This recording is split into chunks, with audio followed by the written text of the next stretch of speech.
प्रिय बच्चों, आज हम आपके लिए कक्षा 12 का जो टॉपिक था फोटो इलेक्ट्रिक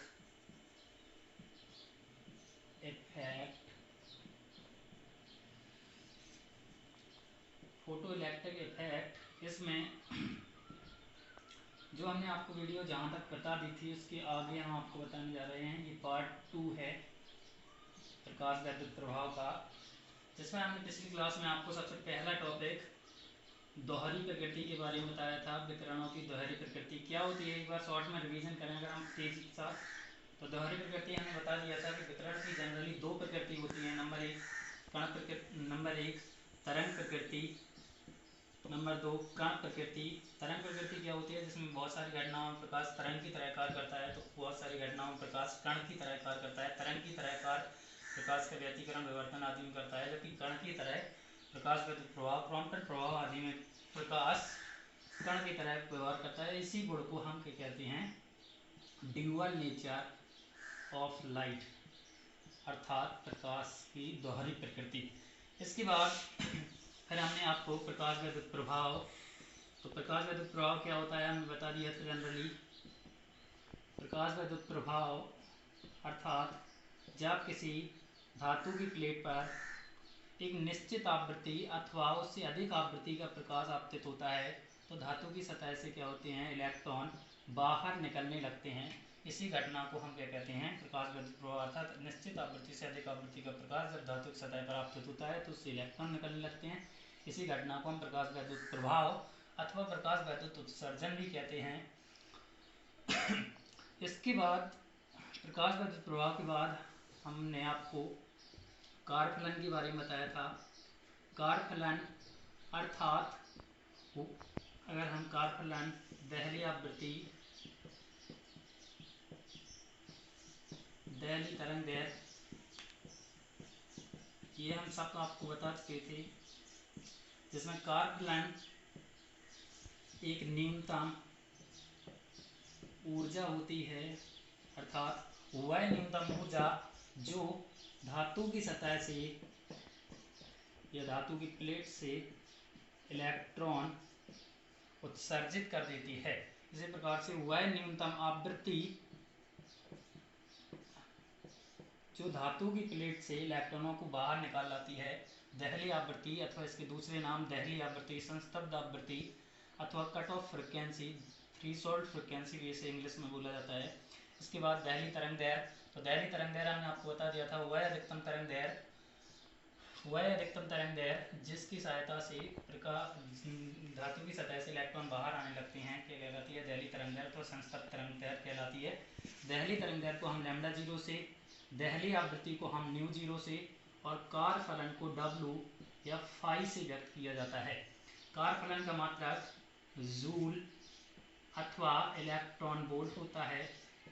इसके दो मात्रक होते हैं, नंबर एक जूल, नंबर दो इलेक्ट्रॉन वोल्ट। दहली आवृत्ति न्यू जीरो, इसका मात्रक कंपन प्रति सेकंड या हर्ट्ज होता है, और दहली तरंग दैर्घ्य इसे एंगस्ट्रॉम में नापा जाता है।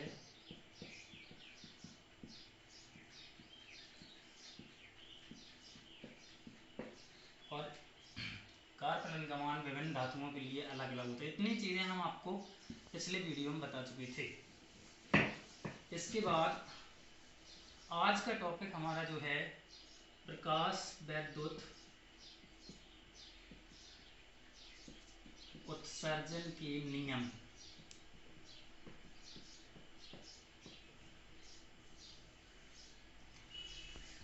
प्रकाश वैद्युत उत्सर्जन के नियम में इसके 5 नियम हैं जो कि बहुत ही सरल हैं। सबसे पहले प्रकाश वैद्युत उत्सर्जन के नियम नंबर पहला में इलेक्ट्रॉन उत्सर्जन की दर, ये क्या लिखा है, इलेक्ट्रॉन उत्सर्जन की दर, अर्थात किसी धातु की प्लेट से इलेक्ट्रॉन उत्सर्जन की दर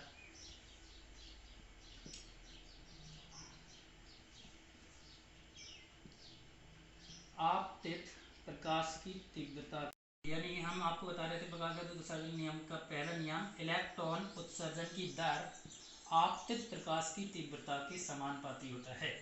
दूसरा, जो इलेक्ट्रॉन होते हैं, इलेक्ट्रॉन की अधिकतम गतिज ऊर्जा, गतिज ऊर्जा को किससे व्यक्त किया जाता है, के से, और अधिकतम का अर्थ होता है के मैक्सिमम, अर्थात इलेक्ट्रॉन की अधिकतम गतिज ऊर्जा जो होती है वो आपतित प्रकाश की आवृत्ति पर निर्भर करती है। तीसरा नियम, इलेक्ट्रॉन की अधिकतम गतिज ऊर्जा, ये फिर से वैसे की वैसा, इलेक्ट्रॉन की अधिकतम गतिज ऊर्जा समानुपाती नहीं होती है तीव्रता के, आपतित प्रकाश की तीव्रता। तीनों नियम बिल्कुल सरल। नियम नंबर पहला, इलेक्ट्रॉन उत्सर्जन की दर समानुपाती होती है आपतित प्रकाश की तीव्रता की। दूसरा, इलेक्ट्रॉन की अधिकतम गतिज ऊर्जा, अर्थात जो इलेक्ट्रॉन निकल रहे हैं, उत्सर्जित इलेक्ट्रॉनों की अधिकतम गतिज ऊर्जा आपतित प्रकाश की आवृत्ति के बढ़ने पर बढ़ती है, अर्थात आपतित प्रकाश की आवृत्ति के समानुपाती होती है। तीसरा नियम, उत्सर्जित इलेक्ट्रॉनों की अधिकतम गतिज ऊर्जा प्रकाश की, अर्थात आपतित प्रकाश की तीव्रता पर निर्भर नहीं करती है। चौथा, यदि आपतित प्रकाश की आवृत्ति अर्थात new is less than mu zero, इसका क्या है, यदि आने वाले प्रकाश अर्थात आपतित प्रकाश की आवृत्ति का मान पहली आवृत्ति के मान से कम है तो इलेक्ट्रॉन उत्सर्जित नहीं होते हैं। बिल्कुल सरल। न्यू क्या है, यहाँ पर न्यू है आपतित प्रकाश की आवृत्ति, न्यू जीरो क्या है, पहली आवृत्ति। यदि आपतित प्रकाश की आवृत्ति का मान पहली आवृत्ति के मान से छोटा है तो इलेक्ट्रॉन कभी भी उत्सर्जित नहीं होते, अर्थात प्रकाश प्रभाव देखने को नहीं मिलता। और नियम नंबर लास्ट, पांचवा नियम, कि जैसे ही कोई इलेक्ट्रॉन, जैसे ही प्रकाश धातु की सतह पर आता है, गिरता है, उससे इलेक्ट्रॉन तुरंत ही बाहर निकलने लगते हैं, अर्थात इसमें टाइम जीरो होता है, शून्य होता है, बिल्कुल भी नहीं लगता। बिल्कुल सरल नियम। पहला नियम, इलेक्ट्रॉन उत्सर्जन की दर आपतित प्रकाश की तीव्रता के समानुपाती होता है। दूसरा, उत्सर्जित इलेक्ट्रॉनों की अधिकतम गतिज ऊर्जा आपतित प्रकाश की आवृत्ति के मान पर निर्भर करती है। तीसरा, इलेक्ट्रॉन की अधिकतम गतिज ऊर्जा उत्सर्जित इलेक्ट्रॉनों की अधिकतम गतिज ऊर्जा प्रकाश की तीव्रता पर निर्भर नहीं करती है। और चौथा नियम, यदि आपतित प्रकाश की आवृत्ति अर्थात न्यू का मान पहली आवृत्ति न्यू जीरो के मान से कम है तो इस केस में भी इलेक्ट्रॉन बाहर नहीं निकलते हैं धातु। और लास्ट नियम, कि जैसे ही प्रकाश धातु की सतह पर आता है उससे तुरंत ही इलेक्ट्रॉन बाहर निकलने लगते हैं, अर्थात प्रकाश के आने और इलेक्ट्रॉन के बाहर निकलने में कोई समय प्रस्तुतता नहीं होती, अर्थात कोई समय नहीं लगता है, समय शून्य होता है। उम्मीद है कि आपको ये नियम समझ में आ गए होंगे। इसके बाद आइंस्टीन का प्रकाश वैद्युत समीकरण जो हम आपको बताने जा रहे हैं, जो कि बहुत ज़्यादा इम्पोर्टेंट, वेरी मोस्ट आईएमपी है इंटर वालों के लिए। आइंस्टीन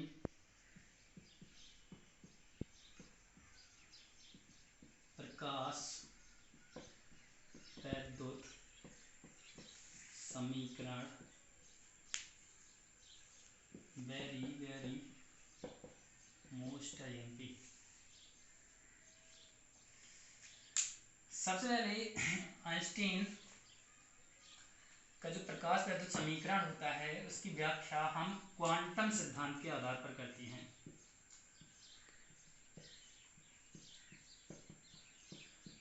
आइंस्टीन प्रकाश वैद्युत समीकरण की व्याख्या क्वांटम सिद्धांत के आधार पर की जाती है। क्वांटम सिद्धांत क्या होता है, तो क्वांटम सिद्धांत के अनुसार प्रकाश जो होता है वो ऊर्जा के छोटे छोटे बंडल अथवा पैकेटों के रूप में चलता है।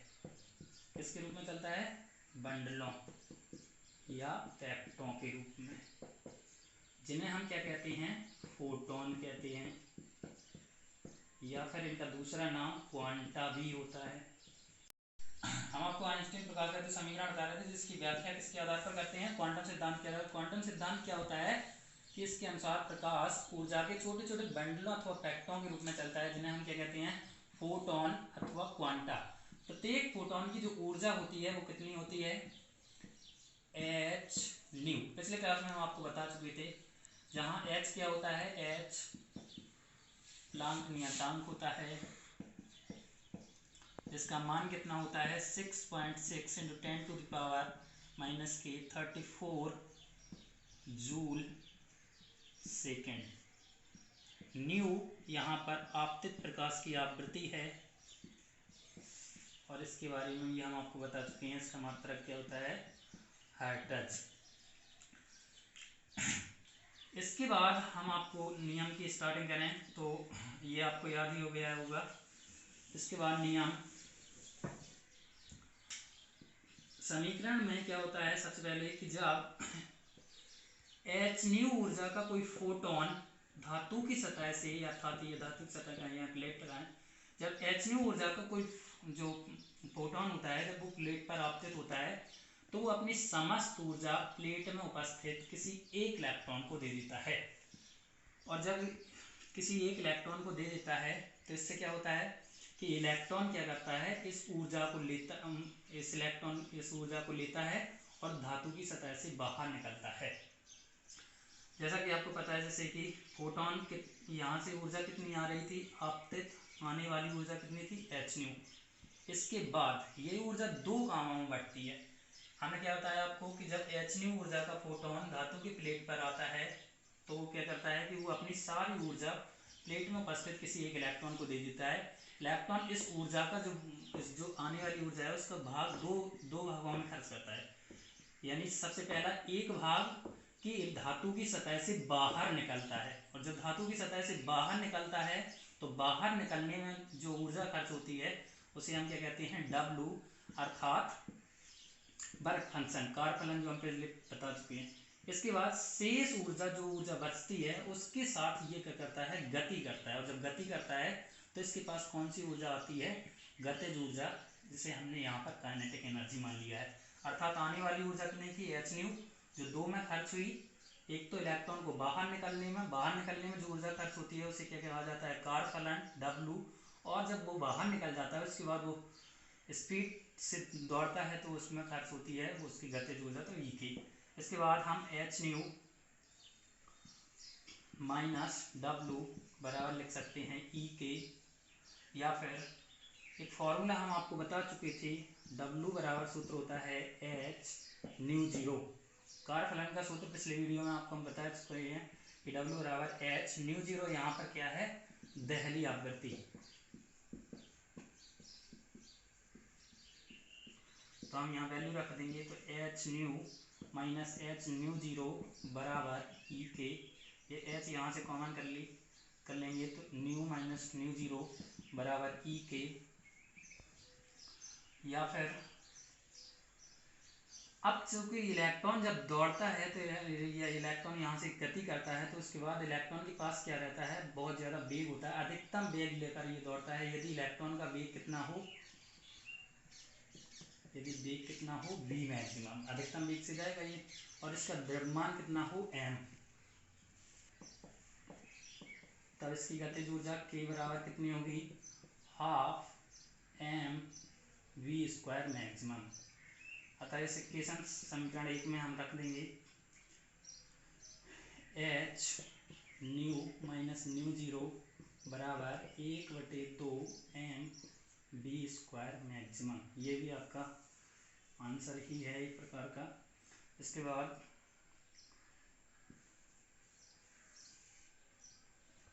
यदि हम न्यू का मान रखते हैं, न्यू बराबर c/λ, और इसी प्रकार से हम न्यू जीरो बराबर c/λ जीरो, तो आपका जो आंसर है वो आ जाएगा c/λ माइनस c/λ जीरो बराबर 1/2 mv स्क्वायर मैक्सिमम।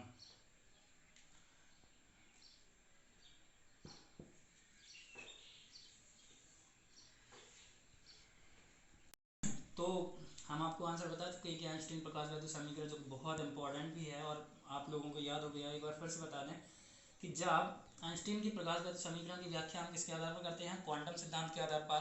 क्वांटम सिद्धांत क्या होता है, तो इसके सिद्धांत के आधार पर अर्थात इस सिद्धांत के अनुसार प्रकाश किसके रूप में चलता है, ऊर्जा के छोटे छोटे बंडलों या पैकेटों के रूप में, जिन्हें हम क्या कहते हैं, फोटोन या क्वांटा।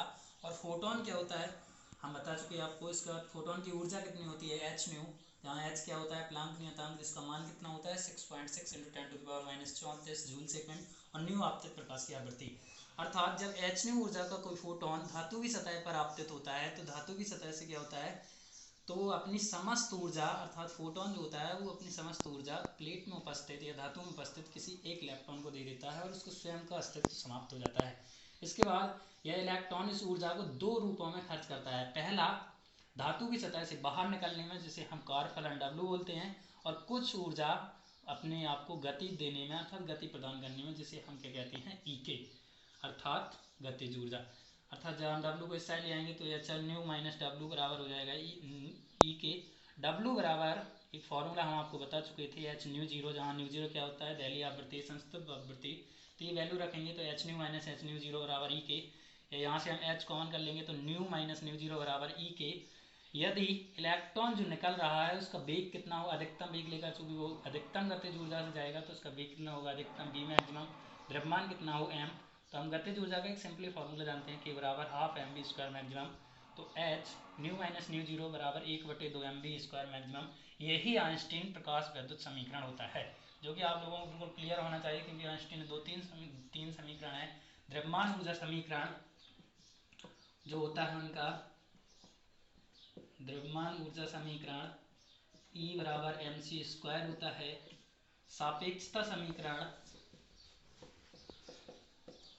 सापेक्षता समीकरण रिलेटिविटी इक्वेशन कहते हैं, जिसे हम m बराबर m0 √1 माइनस v²/c² होता है।